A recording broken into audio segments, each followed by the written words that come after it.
Do you teach anything other than art? Yes, outside of being an art teacher, I also teach fitness classes on nights and weekends. I'm a yoga instructor and a Pilates instructor and personal trainer. And I also teach Brazilian Jiu-Jitsu.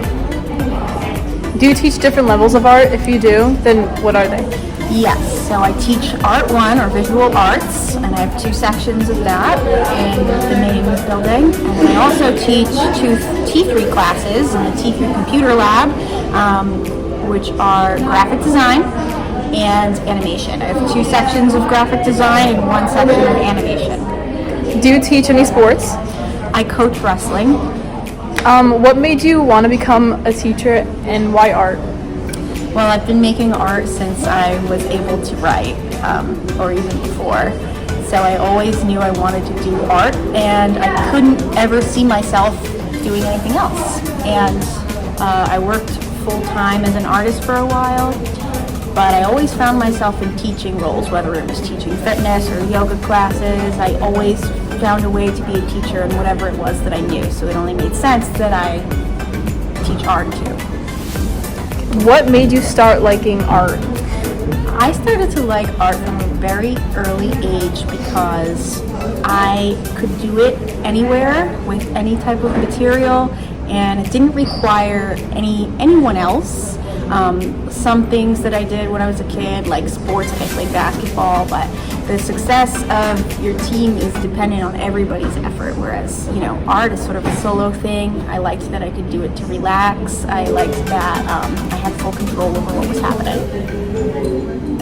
If you weren't a teacher, what would you be doing right now? That's a good question. If I weren't a teacher, I would probably be doing fitness full time, probably teaching, training clients, so still teaching, and I'd probably just be making a lot of personal artwork. Do you have a hidden talent? I feel like the fact that I compete as a Brazilian Jiu-Jitsu athlete is something that not a lot of people know, so I guess that would be my hidden talent is Brazilian Jiu-Jitsu.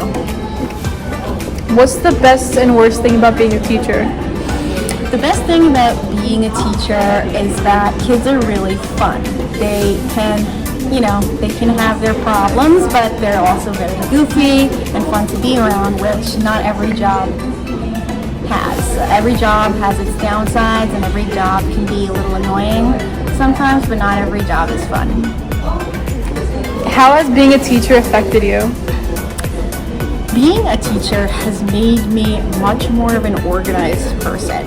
I was never super disorganized before teaching, but I realized how important it was to be organized once I started teaching. There's so much that you have to keep records of and keep track of, and it's so easy to misplace or lose one thing. So that's really actually helped me in my own personal life. I've become more organized. I've become more understanding of people because I manage so many people, and people come from all different walks of life, and it totally changes your perspective on why people act the way that they do.